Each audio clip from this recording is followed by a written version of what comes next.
ਸੁੱਤੇ ਹੋਏ ਨੂੰ ਜਗਾ ਕੇ ਲੈ ਲੈ ਪੁੱਤਰ ਦੁੱਧ ਪੀ ਲੈ, ਜਿਵੇਂ ਮਾਂ ਦੁੱਧ ਪਿਲਾਉਂਦੀ ਹੈ। ਉਹ ਮਾਲਕ ਹੈ ਜਿਹੜਾ ਸੁੱਤੇ ਹੋਏ ਨੂੰ ਉਠਾ ਕੇ ਉਹ ਦਾਤਾਂ ਬਖਸ਼ ਦਿੰਦਾ। ਕੀ ਹੋਇਆ ਇੱਕ ਵਾਰ ਕਿ ਇੱਕ ਰਾਹਗੀਰ ਹੈ ਅਤੇ ਰਾਤ ਪੈ ਗਈ ਹੈ। ਉਹਨੇ ਜਾਣਾ ਸੀ ਸ਼ਹਿਰ ਦੇ ਵਿੱਚ, ਸ਼ਹਿਰ ਅੱਗੇ ਦੂਰ ਹੈ, ਕੋਈ 5-4 ਮੀਲ ਦੂਰ ਰਹਿ ਗਿਆ, ਲੇਕਿਨ ਕੁਵੇਲਾ ਹੋ ਗਿਆ, ਪੁਰਾਣਾ ਸਮਾਂ ਸੀ ਅਤੇ ਰਾਤ ਨੂੰ ਫਿਰ ਸ਼ਹਿਰ ਦੇ ਦਰਵਾਜ਼ੇ ਨੇ ਜਿਹੜੇ ਉਹ ਬੰਦ ਹੋ ਜਾਇਆ ਕਰਦੇ ਸਨ। ਉਹਨੇ ਹੁਣ ਦੇਖਿਆ ਵੀ ਦਰਵਾਜ਼ਾ ਤਾਂ ਬੰਦ ਹੋ ਜਾਣਾ ਮੇਰੇ ਅੱਪੜਦਿਆਂ ਤੱਕ, ਅਤੇ ਉਹਨੇ ਇੱਕ ਰਸਤੇ ਦੇ ਵਿੱਚ ਟਿਕਾਣਾ ਦੇਖਿਆ, ਕੋਈ ਰੱਬੀ ਦਰਵੇਸ਼ ਉੱਥੇ ਰਹਿੰਦਾ ਸੀ। ਉਹ ਕਹਿੰਦਾ ਚਲੋ ਇੱਥੇ ਮੈਂ ਰਾਤ ਕੱਟ ਲੈਣਾ। ਉਹ ਗਿਆ, ਕਹਿਣ ਲੱਗਾ ਕਿ ਮੈਂ ਇੱਥੇ ਰਾਤ ਕੱਟਣੀ ਹੈ ਅਤੇ ਸਵੇਰੇ ਸਾਜਰੇ ਪਹੁੰਚਣਾ, ਅੰਮ੍ਰਿਤ ਵੇਲੇ ਮੈਂ ਉੱਥੇ ਪਹੁੰਚਣਾ ਫਲਾਣੇ ਬੰਦੇ ਦੇ ਕੋਲ, ਜਾਂ ਫਲਾਣਾ ਕੰਮ ਹੈ ਮੈਨੂੰ, ਅਤੇ ਮੈਨੂੰ ਕਿਰਪਾ ਕਰਕੇ ਉਠਾਲ ਦਿਓ ਤੁਸੀਂ। ਉਹ ਕਹਿੰਦੇ ਨੇ ਕੋਈ ਨਹੀਂ, ਅਸੀਂ ਸਾਰੇ ਅੰਮ੍ਰਿਤ ਵੇਲੇ ਹੀ ਉੱਠਣੇ ਆ, ਮੈਂ ਆਪਣੇ ਇੱਕ ਚੇਲੇ ਦੀ ਡਿਊਟੀ ਲਗਾ ਦੇਣਾ, ਸਪੈਸ਼ਲ ਡਿਊਟੀ, ਕਿ ਉਹ ਤੈਨੂੰ ਸਵੇਰੇ ਉਠਾ ਦੇਗਾ। ਔਰ ਵੈਸੇ ਉਹਨੇ ਵੀ ਜਾਣਾ, ਉਹ ਰੱਬੀ ਦਰਵੇਸ਼ ਕਹਿਣ ਲੱਗਾ, ਉਹ ਸਾਧੂ ਮਹਾਤਮਾ, ਉਹਨੇ ਵੀ ਜਾਣਾ, ਇਕੱਠੇ ਚਲੇ ਜਾਇਓ ਤੁਸੀਂ। ਉਹਨੂੰ ਵੀ ਕੰਮ ਹੈ ਸ਼ਹਿਰ ਦੇ ਵਿੱਚ, ਉਹਨੇ ਤੇਰੇ ਨੂੰ ਪਹਿਲੇ ਪੜ੍ਹਨਾ ਹੈ। ਅਤੇ ਉਹੀ ਗੱਲ ਹੋਈ, ਉਹ ਜਿਹਨੇ ਉਹਦੀ ਡਿਊਟੀ ਲਗਾ ਦਿੱਤੀ, ਉਹਨੇ ਉਠਾਇਆ। ਉਹ ਪਹਿਲੇ ਉੱਠਿਆ ਹੋਇਆ ਸੀ, ਉਹ ਅਭਿਆਸੀ ਸੀ, ਰਾਤ ਨੂੰ ਜਾਗਿਆ ਹੋਇਆ ਸੀ। ਉਹਨੇ ਉਹ ਰਾਹਗੀਰ ਨੂੰ ਜਗਾ ਦਿੱਤਾ ਵੀ ਤੂੰ ਸਵੇਰੇ ਜਾਣਾ, ਹੁਣ ਅੰਮ੍ਰਿਤ ਵੇਲਾ ਹੋ ਗਿਆ ਅਤੇ ਉੱਠ ਜਾ। ਉੱਠਣ ਨੂੰ ਦਿਲ ਤਾਂ ਨਹੀਂ ਕਰ ਰਿਹਾ ਉਹਦਾ, ਕਿਉਂਕਿ ਸਾਰਾ ਦਿਨ ਉਹਨੇ ਪਿੱਛੇ ਸਫ਼ਰ ਕੀਤਾ ਸੀ, ਥੱਕਿਆ ਹੋਇਆ ਸੀ ਵਿਚਾਰਾ ਬੜਿਆ, ਲੇਕਿਨ ਹੁਣ ਜਾਣਾ ਸੀ। ਅਤੇ ਮੁਸਾਫਰ ਸਭ ਕੋ ਉੱਠਦੇ ਹੈ ਜੋ ਜਾਣਾ ਦੂਰ ਹੋਤਾ ਹੈ। ਜਿਨ੍ਹਾਂ ਦੀ ਮੰਜ਼ਿਲ ਦੂਰ ਹੋਇਆ ਕਰਦੀ ਉਹ ਸਵੇਰੇ ਸਾਜਰੇ ਉੱਠਦੇ ਨੇ ਅੰਮ੍ਰਿਤ ਵੇਲੇ। ਮੰਜ਼ਿਲ ਸਾਡੀ ਵੀ ਦੂਰ ਹੈ ਅਤੇ ਆਏ ਵੀ ਦੂਰੋਂ ਚੱਲ ਗਿਆ, ਹੁਣ ਆਇਆ ਦੂਰੋਂ ਚੱਲ ਗਏ, ਅਤੇ ਮੰਜ਼ਿਲ ਹੈ ਵੀ ਦੂਰ ਹੈ, ਆਪਣਾ ਪਰਮਾਤਮਾ ਤੱਕ ਹੈ। ਉੱਠਣਾ ਸਾਨੂੰ ਵੀ ਅੰਮ੍ਰਿਤ ਵੇਲੇ ਚਾਹੀਦਾ, ਅੰਮ੍ਰਿਤ ਵੇਲਾ ਪਛਾਣਨਾ ਚਾਹੀਦਾ, ਜਿਹੜਾ ਹੈ ਸੰਭਾਲਣਾ ਚਾਹੀਦਾ। ਸੋ ਉਹ ਮੁਸਾਫਰ ਉੱਠਿਆ ਹੈ, ਅਤੇ ਉਹ ਸੰਗੀ ਹੈ ਜਿਹੜਾ ਉਠਾਉਣ ਵਾਲਾ ਹੈ, ਜਿਹੜਾ ਉਹਨੂੰ ਉਠਾ ਕੇ ਆਪ ਸੋ ਗਿਆ। ਉਹਨੂੰ ਉਠਾ ਦਿੱਤਾ ਅਤੇ ਆਪ ਉਹ ਸੋ ਗਿਆ, ਕਹਿੰਦਾ ਮੈਂ ਠਹਿਰ ਕੇ ਜਾਵਾਂਗਾ। ਉਹਨੇ ਹੁਣ ਜਾਣਾ ਸੀ, ਉਹ ਗਿਆ ਹੈ। ਸਵੇਰੇ ਹਨੇਰਾ ਹੀ ਹੈ, ਜਿਵੇਂ ਕਹਿੰਦੇ ਹਾਂ ਕਿ ਰਾਤ ਦਾ ਜਿਵੇਂ ਚੌਥਾ ਪਹਿਰ ਅਜੇ ਸ਼ੁਰੂ ਵੀ ਨਹੀਂ ਹੋਇਆ, ਅਤੇ ਉਹ ਖੈਰ ਪਹੁੰਚ ਗਿਆ।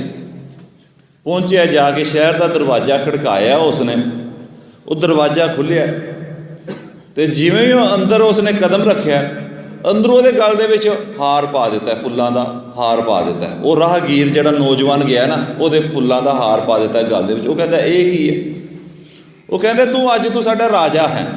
ਕਹਿੰਦੇ ਉਹ ਕਿਉਂ ਬਈ? ਕਹਿਣ ਲੱਗੇ ਸਾਡਾ ਜਿਹੜਾ ਰਾਜਾ ਸੀ ਉਹ ਬੇ ਔਲਾਦ ਮਰ ਗਿਆ ਸੀ, ਔਲਾਦ ਉਹਦੀ ਹੈ ਕੋਈ ਨਹੀਂ, ਵਾਰਿਸ ਉਹਦਾ ਹੈ ਕੋਈ ਨਹੀਂ। ਹੁਣ ਇੱਕ ਕਹਿੰਦਾ ਮੈਨੂੰ ਰਾਜਾ ਬਣਾਓ, ਦੂਜਾ ਕਹਿੰਦਾ ਮੈਨੂੰ ਬਣਾਓ, ਤੀਜਾ ਕਹਿੰਦਾ ਮੈਨੂੰ ਬਣਾਓ। ਲੇਕਿਨ ਉਹ ਜਿਹੜੇ ਵਜ਼ੀਰ ਸਨ ਉਹ ਬੜੇ ਸਿਆਣੇ ਨੇ, ਕਹਿੰਦੇ ਰੱਬ ਨੇ ਜਿਸ ਨੂੰ ਰਾਜਾ ਬਣਾ ਦਿੱਤਾ ਉਹੀ ਸਾਡਾ ਰਾਜਾ ਹੋਵੇਗਾ। ਅੱਜ ਅਸੀਂ ਇੰਤਜ਼ਾਰ ਕਰਨੇ ਆ, ਸਵੇਰੇ ਅੰਮ੍ਰਿਤ ਵੇਲੇ ਜਦੋਂ ਜਿਹੜਾ ਬੰਦਾ ਦਰਵਾਜ਼ਾ ਖੜਕਾਏਗਾ ਸ਼ਹਿਰ ਦਾ, ਉਹੀ ਸਾਡਾ ਰਾਜਾ ਹੋਏਗਾ। ਕਹਿੰਦਾ ਤੂੰ ਦਰਵਾਜ਼ਾ ਖੜਕਾਇਆ, ਤੂੰ ਹੀ ਸਾਡਾ ਰਾਜਾ ਹੈ। ਦੇਖੋ ਦਾਤੀ ਸਾਹਿਬ ਸੰਧੀਆਂ ਕਿਆ ਚੱਲਿਆ ਤਿਸ ਨਾਲ, ਇੱਕ ਜਗਨ ਦੇ ਨਾ ਲੈਣ, ਇੱਕ ਨਾ ਸੁੱਤਿਆਂ ਦੇ ਉਠਾਲ। ਉਹ ਜਿਹੜੇ ਰਾਜਾ ਬਣਨਾ ਚਾਹੁੰਦੇ ਨੇ, ਸਾਰੀ ਰਾਤ ਦੇ ਜਾਗ ਰਹੇ ਨੇ, ਉਹ ਤੇ ਰਾਜੇ ਨਹੀਂ ਬਣੇ। ਇਸ ਨੂੰ ਉਠਾ ਕੇ ਭੇਜ ਦਿੱਤਾ ਉਹ ਮਾਲਕ ਨੇ, ਚੱਲ ਤੈਨੂੰ ਉਹ ਜਿਹੜਾ ਹੈ ਸਿੰਘਾਸਨ ਹੈ, ਰਾਜ ਸਿੰਘਾਸਨ ਹੈ, ਉਹ ਉਡੀਕ ਰਿਹਾ। ਇੱਕ ਜਗਨ ਦੇ ਨਾ ਲੈਣ, ਇੱਕ ਨਾ ਸੁੱਤਿਆਂ ਦੇ ਉਠਾ। ਇਹ ਦਾਤੀ ਸਾਹਿਬ ਸੰਧੀਆਂ, ਇਹ ਮਾਲਕ ਦੀਆਂ ਦਾਤਾਂ ਨੇ। ਜਿਹੜਾ ਉਸ ਨੂੰ ਭਾ ਜਾਂਦਾ, ਪਤਾ ਨਹੀਂ ਉਹ ਕੀ ਕੁਝ ਉਸ ਨੂੰ ਬਖਸ਼ ਦਿੰਦਾ। ਅਸੀਂ ਭਾਣਾ ਹੈ ਉਸ ਨੂੰ, ਅਸੀਂ ਉਸ ਨੂੰ ਚੰਗਾ ਲੱਗਣਾ। ਖੁਸ਼ ਨਹੀਂ ਅਸੀਂ ਮਾਲਕ ਨੂੰ ਕਰ ਸਕਦੇ। ਅਸੀਂ ਕਹੀਏ ਪਰਮਾਤਮਾ ਨੂੰ ਖੁਸ਼ ਕਰ ਲਈਏ, ਨਾ, ਬਿਲਕੁਲ ਗਲਤ ਗੱਲ ਹੈ। ਪਰਮਾਤਮਾ ਨੂੰ ਨਾ ਤੇ ਕੋਈ ਖੁਸ਼ ਕਰ ਸਕਦਾ, ਪਰਮਾਤਮਾ ਨੂੰ ਨਾ ਹੀ ਕੋਈ ਦੁਖੀ ਕਰ ਸਕਦਾ, ਦੁਖੀ ਵੀ ਨਹੀਂ ਕਰ ਸਕਦਾ। ਫਿਰ ਤਾਂ ਪਰਮਾਤਮਾ ਸਾਡੇ ਵਰਗਾ ਹੀ ਹੋ ਗਿਆ ਵੀ ਕਦੀ ਉਹ ਖੁਸ਼ ਹੋ ਜਾਂਦਾ ਕੋਈ ਚੀਜ਼ ਲੈ, ਛੋਟੀ ਜਿਹੀ ਚੀਜ਼ ਵੇਖ ਕੇ, ਕਦੀ ਉਹ ਦੁਖੀ ਹੋ ਜਾਂਦਾ ਮਾੜੇ ਜਿਹੇ ਨੁਕਸਾਨ ਨੂੰ ਵੇਖ ਕੇ। ਨਾ, ਪਰਮਾਤਮਾ ਨੂੰ ਨਾ ਤੇ ਖੁਸ਼ ਕੀਤਾ ਜਾ ਸਕਦਾ, ਨਾ ਉਸ ਨੂੰ ਦੁਖੀ ਹੀ ਕੀਤਾ ਜਾ ਸਕਦਾ। ਫਿਰ ਕੀ ਕਰਨਾ? ਭਾ ਜਾਣਾ ਉਸ ਨੂੰ ਚੰਗੇ ਲੱਗਣਾ। ਅਸੀਂ ਫਰੀਦਾ ਆਪ ਸਵਾਰੇ ਮੈਂ ਮਿਲਿਆ ਸੁਖ ਹੋਏ, ਇਹੀ ਕਹਿ ਰਹੇ ਨਾ ਬਾਬਾ ਫਰੀਦ ਜੀ। ਆਪਣੇ ਆਪ ਨੂੰ ਸਵਾਰਨਾ। ਕਿਉਂ ਸਵਾਰਨਾ? ਉਸ ਨੂੰ ਭਾ ਜੀਏ, ਉਸ ਨੂੰ ਚੰਗੇ ਲੱਗੀਏ। ਫਿਰ ਤਾਂ ਖਜ਼ਾਨਿਆਂ ਦੀ ਚਾਬੀਆਂ ਪਕੜਾ ਦਿੰਦਾ ਸਾਡੇ ਹੱਥ 'ਚ, ਲਓ ਲੁੱਟ ਲਓ ਜਿੰਨਾ ਜੋ ਕੁਝ ਚਾਹੀਦਾ। ਕਬੀਰ ਲੂਟਣਾ ਹੈ ਤਾਂ ਲੂਟ ਲੈ, ਰਾਮ ਨਾਮ ਹੈ ਲੂਟ। ਫਿਰ ਕਹਿੰਦੇ ਲੁੱਟੋ, ਜੋ ਚਾਹੀਦਾ ਲੈ ਜਾਓ। ਮੇਰੇ ਖਜ਼ਾਨਿਆਂ ਦੇ ਵਿੱਚ ਕੋਈ ਕਮੀ ਥੋੜ੍ਹਾ, ਕੋਈ ਘੱਟ ਥੋੜ੍ਹਾ ਚੱਲੇ ਨੇ ਖਜ਼ਾਨੇ। ਅਸੀਂ ਪਰਮਾਤਮਾ ਨੂੰ ਚੰਗੇ ਲੱਗਣਾ ਹੈ। ਸਾਡਾ ਜਿਹੜਾ ਮਨੋਰਥ ਇਹ ਹੋਣਾ ਚਾਹੀਦਾ। खुश नहीं असीं कहिए ये भेंट नाल गुरु खुश हो जाएगा, ये भेंट दिते हैं परमात्मा। ये अपनी भेंटा जिहड़ी असीं करने ना, ये भावना नूं प्रगट करन दा ढंग है कि दाम तो ना दे सकूँ, भेंटा प्रवान हो। ये मेरे सच्चे साहिब तेरियां जिहड़ियां बख्शिशां ने उन्हां दी कीमत नहीं अदा कर सकदे असीं। ये ते भेंटा है, ये ते भावना प्रगट कर रहे हैं असीं भावना प्रगट करनी है। बाकी मांजना है इत्थे आके अपने आप नूं संगत दे विच, होर कोई थां नहीं है। ते भांडा हच्छा सोई जो तिस भाव सी, भांडा आत्मलीन धोता हच्छा ना होई सी। गुरुद्वारा होए सोझी पाए सी, एत द्वारा धोए हच्छा होए सी। मैला भांडा अपने आप नूं मैले भांडे ने गंदे, वो अपने आप नूं किवें धोणगे? अपने आप नूं वो धो नहीं सकते। भांडिਆਂ ਨੂੰ कोई दूसरा धोएगा। असीं भांडे हाँ मैले भांडे, तो सानू धोएगा कौन? गुरु धोएगा। ये गुरु की बाणी धोएगी सानू, ये गुरु के विचार, ये गुरु का नाम, ये गुरु दियां बख्शिशां ने जिहड़ियां।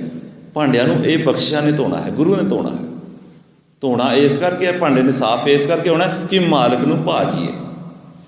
सो साचे साहिबा क्या नहीं करते रह, घर तां तेरा सब कुछ है, पर जिस देह सो पावे। जिसनों तू देना उस नूं प्राप्त होंदा है। हुण वो जग्यासू है ना, ये जग्यासू की सच्चे सतगुरु जिहड़े बोल रहे ना, ये जग्यासू की तरफों बोल रहे हैं। बचन जिहड़े कर रहे हैं कि साचे साहिबा क्या नहीं तक कर तेरा, ये जग्यासू कह रहे हैं, ये गुरमुख जिंद कह रही है। वो जो कह रही है मालक अपने नूं सच्चे साहिब नूं, ते वो मालक ने अपनों पुछ लिया कि तैनूं दस की चाहिए। ये तो तैनूं पता चल गया कि इस घर दे विच सब कुछ है, और इसे घर विच है सब कुछ, और दूसरे घर दे विच सब कुछ नहीं है। पर हुण तू दस कि तैनूं की चाहिए। वो हथ जोड़ के, वो जग्यासू है, हथ जोड़ के कहन लगा अपने मालक नूं। और ये नहीं है कि किते एक बंदा खलोता है, दूसरे पासे परमात्मा खलोता है, इस तरह गलबात हो रही है। नहीं, ये जिहड़ी गलबात होती है आत्मक मंडल की गलबात है। ये आत्मा की परमात्मा के नाल गल होंदी, आत्मक मंडल की गलबात होंदी है। इंज नहीं शरीरां की गल नहीं होंदी भी एक पासे कोई बंदा खलोता है, दूसरे पासे परमात्मा खलोता है, वो पूछ रहा तेनों की चाहिए। ऐसा नहीं होंदा, ये समझण वाली गल है। ये आत्मा परमात्मा की गल होया करती है। उदों नेत्र ते बंद होंदे ने, संसार नालों तो उदों संबंध टुट जाता है जदों परमात्मा नाल गल होंदी। वो आत्मा की गल होया करती है, और ये आत्मा परमात्मा की गल हो रही। कोई कह सकता ना भी परमात्मा कोई खलोता सी जिहड़ा पुछ रहा तेनों दस की चाहिए। हाँ खलोता सी, वो परमात्मा ते वो आत्मा की गल हो रही सी, उस रूप में खलोता होया सी। ते हुण वो परमात्मा ने पूछ लिया, वो सच्चे साहिब ने पूछ लिया तैनूं दस की चाहिए। हुण वो गुरमुख जिंद है जिहड़ी, गुरु की समझाई हुई है, गुरु की सवारी हुई जिहड़ी जिंद है, वो पता की कह रही है अगों, सदा सिफत सलाह तेरी। मैनूं ये चाहिए कि मैं सदा ही तेरी सिफतो सलाह करता रवां, तेरे गुण गांदा रवां। मैनूं ये चाहिए। देखो, मंगण की कीमत नहीं है, सही चीज़ मंगण की कीमत है। असीं गलत चीज़ां मंग जाने। कबीर साहब इसे करके, कबीर साहब ने जो पता चलिया ना, उन्हें कह दिता कि सुख मांगत दुख आगे आवे, सो सुख हमू ना मांगिया पावे। असीं गलत चीज़ां मंग जाने। वो कहते सुख मंगने हुण मैनूं चंगे नहीं लगते, क्योंकि ऐसा सुख है नहीं जिहड़ा दुख नाल ना जुड़िया होवे। हर सुख दे नाल दुख जुड़िया होया। कबीर साहब कहते मैं सुख मंगना, दुख पहले घर दा बूहा मालक रोंदा, मैं सुख मंगने ही बंद कर दिते ने, गलत चीज़ है। इत्थे हुण की मंगिया? मंगी है सदा सिफत सलाह तेरी, नाम मन वसावे। मैनू बख्श है मेरे मालक, है मेरे दाते, अपनी सिफतो सलाह। और सिफतो सलाह भी मैं सदा ही करता रहा, भुला ही ना तैनूं। सदा सिफत सलाह तेरी, नाम मन वसावे। कृपा कर कि तेरा जिहड़ा नाम है ये मेरे हिरदे दे विच वस जे, ये दात मैनू बख्श। क्योंकि उसने गुरबाणी नूं पढ़िया नहीं सी, गुरबाणी नूं विचारिया भी सी, ते विचारिया ही नहीं, गुरबाणी नूं उहने मन्निया भी सी। मन्निया होण है जदों उसने सिफतो सलाह मंगी है, मन्निया होण है। और गुरबाणी उसने पढ़ी हुई सी, गुरबाणी उसने विचारी हुई सी। जिवें शरीरिक तौर पर असीं देखने ना, थोड़ा जिहा इत्थे जरूरी है रुकना, कि बचपन है, जवानी है, फिर बजुर्गी है, तीन अवस्थावां ने। इस तरीके दे नाल भी गुरबाणी नाल असीं जुड़ने ना, उत्थे भी तीन अवस्थावां बन जांदियां ने एक अवस्था है गुरबाणी पढ़नी ते सुननी, फिर दूसरी अवस्था है गुरबाणी नूं विचारना, ते तीसरी जिहड़ी अवस्था है वो गुरबाणी दे हुक्मां नूं मनना। ये तीन अवस्थावां ने। गुरबाणी पढ़न सुनन वाला अजे जिवें शरीरिक रूप दे विच बचपन दे विच है ना बच्चा, ये जिहड़ा गुरबाणी पढ़ रहा जां सुन रहा, ये धार्मिक तौर ते इहदा बचपना है। जिवें एक शरीरिक तौर पर होंदा बचपना, जवानी ते बजुर्गी, बुढ़ेपा। धार्मिक तल ते भी ये तीन अवस्थावां होंदियां ने। एक धार्मिक बचपना होंदा, दूसरा धार्मिक तौर पर बालिग हो जाना, तीसरा है धार्मिक तौर पर बजुर्ग हो जाना। ये धर्म दे विच भी ये तीन अवस्थावां ने, जिवें बचपन, जवानी ते बुढ़ेपा है। हुण एक है जिहड़ा वो बाणी नूं पढ़दा है, बाणी नूं सुणदा है, समझो धार्मिक तौर पर उसका जन्म हो गया, बचपन है उहदे कोल उसका।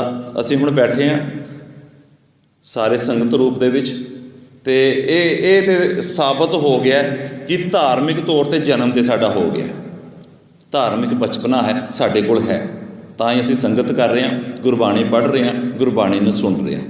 धार्मिक बचपना है साडे सब कोल है। फिर इस तो बाद है बालग होना, बचपन तो उपर की अवस्था, वो जवानी की अवस्था है जिहड़ी। वो की है, गुरबाणी नूं बड़े गहरे तल ते विचारना। गुरबाणी नूं पढ़ना ही नहीं, गुरबाणी नूं विचारना है बड़े गहरे तल ते। गुरबाणी की कह रही है उसनूं विचारना है, उसनूं समझना है। यह है बालग होना, बचपन तो उपर की अवस्था है। फिर उसनूं विचारिया ही नहीं है, वो हुक्मां नूं मन्निया भी है, यह है बजुर्गी। विचारना औखा है, विचारना नालों भी औखा है फिर उन्हां हुक्मां नूं मनना, ये सब नालों औखा है। और गुरबाणी पढ़ी है, गुरबाणी पढ़न दे नाल जीवन चलेगा। गुरबाणी विचारी है, गुरबाणी विचारन दे नाल जीवन बदलेगा, साडा सोच मंडल है बदलेगा। हुण गुरबाणी नूं मन्निया भी है, हुण जीवन सफला होवेगा। ये तीन अवस्थावां ने। जिहड़ा गुरबाणी पढ़ी है ये बचपना ही है, सिर्फ गुरबाणी पढ़ देती है, ये नाल जीवन जिंदगी चलेगी। लेकिन गुरबाणी हुण विचारी है, ये बालग हो गए, ये जीवन बदलेगा। विचार है जिहड़ा ये साडे जीवन नूं बदलेगा। लेकिन वो गुरबाणी दे हुक्मां नूं हुण मन भी लिया, अमल भी कर दिता है, वो गुरबाणी नूं कमाया भी है। ये बजुर्गी की अवस्था है, ये जीवन नूं सफलिया कर देगी। ये तीन अवस्थावां ने। हुण ये जिहड़ी गुरमुख जिंद है, इसने गुरबाणी पढ़ी भी है, इसने गुरबाणी विचारी भी है, इसने हुण गुरबाणी दे हुक्मां नूं मन्निया भी है। तां ही कह रहा है सदा सिफत सलाह तेरी नाम मन वसावे। इसनूं पता है सारे तो वड्डी दात यही है। उस मालिक के घर दे विच जो सारे तो वड्डी दात है वो है उसका नाम, वो है उसकी सिफतो सलाह। बाकी जिहड़ियां दातां ने ना वो सारियां इसे दे अंदर ने। उन्होंने पता किवें लगा? क्योंकि उसने गुरबाणी पढ़ी है, गुरबाणी विचारी है। जदों उसने गुरबाणी पढ़ के विचारी है, उसनूं पता लग्या उस वक्त सतगुरु ने दस्सिया सब वडियाइयां हर नाम विच, हर गुरमुख ध्याई है, जे वस्त मंगी है साई पाई है, जे नाम चित लाई है। उसने गुरबाणी पढ़ी है, गुरबाणी विचारी हुई है, तां उसनूं पता है कि सब वडियाइयां हर नाम विच, परमात्मा दे नाम दे विच सारियां ही दातां आ जांदियां ने। परमात्मा कोलों परमात्मा दा नाम मंग लिया, सब कुछ ही मंग लिया, पिछे कोई बचता ही नहीं है। पता किवें चलेगा?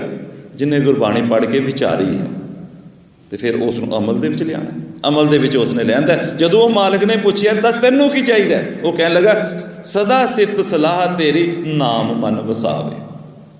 मैं तेरी सदा सिफतो सलाह करदा रहा ते तेरा नाम है जिहड़ा ये मेरे हिरदे दे विच वसदे। ते जिसने वसा लिया है फिर नाम जिनके मन वसिया वाजे शब्द कनेरे। जिस दे हिरदे दे विच परमात्मा दा नाम वस गया, ਉਹਦੇ जीवन ਦੇ ਵਿੱਚ बेहिसाब सुख, कोई गिनती मिंद नहीं, बेहिसाब सुखां की प्राप्ति हो जाती है, बेहिसाब आनंद की प्राप्ति हो जाती है। जिस दे नाम जिन कै मन वसिया वाजे शब्द कनेरे। आनंद है जिहड़ा, वो सुख ने जिहड़े वो जीवन दे विच प्रगट हो जाते हैं। कह नानक सच्चे साहिब क्या नहीं करते रहे। हे मेरे सच्चे साहिब कह रहे नानक, ਇਹ ਮੇਰੇ ਸੱਚੇ ਸਾਹਿਬ ਐਸੀ ਕਿਹੜੀ ਸ਼ੈ ਹੈ ਜੋ ਤੇਰੇ ਘਰ ਨਹੀਂ ਹੈ, ਤੇ ਫਿਰ ਮੈਂ ਤੇਰੇ ਘਰ ਨੂੰ ਤੇਰੇ ਦਰ ਨੂੰ ਛੱਡ ਕੇ ਕਿਤੇ ਹੋਰ ਕਿਉਂ ਭਟਕਾਂ। ਉਹਾਂ ਤੋ ਜਾਈਏ ਜੋ ਇਹਾਂ ਨਾ ਹੋਏ। ਉੱਥੇ ਤਾਂ ਮੈਂ ਤਾਂ ਜਾ ਨਾ ਜੇ ਇੱਥੇ ਨਾ ਹੋਵੇ। ਉੱਥੇ ਸਾਰੀਆਂ ਚੀਜ਼ਾਂ ਨਹੀਂ, ਇੱਥੇ ਸਾਰੀਆਂ ਚੀਜ਼ਾਂ ਨੇ। ਔਰ ਵਿਣ ਮੰਗਿਆ ਸਭ ਕੁਛ ਜਾਣਦਾ, ਅਣ ਮੰਗਿਆ ਦਾਨ ਦੇਵਣਾ। ਤੂੰ ਤਾਂ ਬਿਨਾਂ ਮੰਗੇ ਹੀ ਆਪਣੀਆਂ ਬਖਸ਼ਿਸ਼ਾਂ ਨੇ ਜਿਹੜੀਆਂ ਮਿਹਰਾਂ ਨੇ ਕਰੀ ਜਾਂਦੇ, ਦਾਨ ਦਾਤਾਂ ਨੇ ਜਿਹੜੀਆਂ ਦੇਈ ਜਾਂਦੇ, ਮੈਂ ਤੇਰਾ ਦਰ ਛੱਡ ਕੇ ਕਿਉਂ ਜਾਵਾਂ। ਹੁਣ ਐਸੀ ਹੀ ਗੁਰਮੁਖੀ ਜਿੰਦ ਹੈ, ਉਸ ਦੀ ਇਹ ਸਾਰੀ ਗੱਲਬਾਤ ਹੈ। ਅਤੇ ਉਸ ਨੇ ਫਿਰ ਇਹ ਵੀ ਅਰਦਾਸ ਕਰ ਰਹੀ ਹੋ ਕਿ ਤੇਰਾ ਜਿਹੜਾ ਨਾਮ ਹੈ ਉਹੀ ਮੇਰੇ ਜੀਵਨ ਦਾ ਆਸਰਾ ਹੈ। ਸਾਚਾ ਨਾਮ ਮੇਰਾ ਆਧਾਰੋ, ਜੋ ਅਗਲੀ ਪੌੜੀ ਪਾਤਸ਼ਾਹ ਨੇ ਬਖਸ਼ਿਸ਼ ਕਰਨੀ ਹੈ ਨਾ, ਕਿ ਜਿਹੜਾ ਤੇਰਾ ਸੱਚਾ ਨਾਮ ਹੈ ਉਹੀ ਮੇਰੇ ਜੀਵਨ ਦਾ ਆਧਾਰ ਹੈ, ਆਸਰਾ ਹੈ। ਅਤੇ ਨਾਮ ਦਾ ਆਸਰਾ ਲੈਣ ਦੇ ਨਾਲ ਕੀ ਕੁਝ ਹੁੰਦਾ ਹੈ, ਇਹ ਜਿਹੜੀ ਬਖਸ਼ਿਸ਼ ਹੈ ਸੱਚੇ ਸਾਹਿਬ ਨੇ ਅਗਲੀ ਪੌੜੀ ਵਿੱਚ ਕਰਨੀ ਹੈ। ਅਤੇ ਇਹ ਜਿਹੜੀ ਵਿਚਾਰ ਹੈ, ਅਗਲੀ ਵਿਚਾਰ ਜਦੋਂ ਅਸੀਂ ਕਰਾਂਗੇ ਅਗਲੀ ਪੌੜੀ ਦੀ, ਉਸ ਵਕਤ ਕਰਾਂਗੇ। ਇਸ ਵਕਤ ਇਤਨੀਆਂ ਕੁ ਬੇਨਤੀਆਂ ਪ੍ਰਵਾਨ ਕਰਨੀਆਂ। ਸਤਿਗੁਰੂ ਸਾਡੇ ਸਾਰਿਆਂ ਦੇ ਉੱਪਰ ਰਹਿਮਤ ਕਰ, ਸਾਨੂੰ ਦਰੂ ਕਰੂੰ ਇਹ ਜਿਹੜੀ ਸਦਾ ਸਿਫਤ ਸਲਾਹ ਤੇਰੀ ਨਾਮ ਮਨ ਵਸਾਵੇ। ਇਹ ਦਾਤ ਸੱਚੇ ਸਤਿਗੁਰੂ ਸਾਡੀ ਝੋਲੀ ਦੇ ਵਿੱਚ ਵੀ ਪਾਉਣ। ਅਸੀਂ ਆਪਣੇ ਹਿਰਦੇ ਦਾ ਭਾਂਡਾ ਹੈ ਨਾ ਜਿਹੜਾ ਖਾਲੀ ਕਰਕੇ, ਆਪਣੀ ਮਨਮਤ ਤਿਆਗ ਕੇ ਸਤਿਗੁਰ ਦੇ ਅੱਗੇ ਆਪਣੀ ਇਹ ਝੋਲੀ ਅੜਦੀ, ਹਿਰਦੇ ਰੂਪੀ ਜਿਹੜੀ ਝੋਲੀ, ਕਿ ਇਹ ਸੱਚੇ ਸਤਿਗੁਰੂ ਇਹ ਦਾਤ ਕਿਰਪਾ ਕਰਕੇ ਸਾਡੀ ਝੋਲੀ ਦੇ ਵਿੱਚ ਵੀ ਪਾ ਦੇ। ਇਹੀ ਹੱਥ ਜੋੜ ਕੇ ਸੱਚੇ ਸਾਹਿਬ ਅੱਗੇ ਸਾਡੀ ਅਰਦਾਸ। ਹੋਈਆਂ ਭੁੱਲਾਂ ਦੀ ਖਿਮਾ। ਵਾਹਿਗੁਰੂ ਜੀ ਕਾ ਖਾਲਸਾ, ਵਾਹਿਗੁਰੂ ਜੀ ਕੀ ਫਤਿਹ।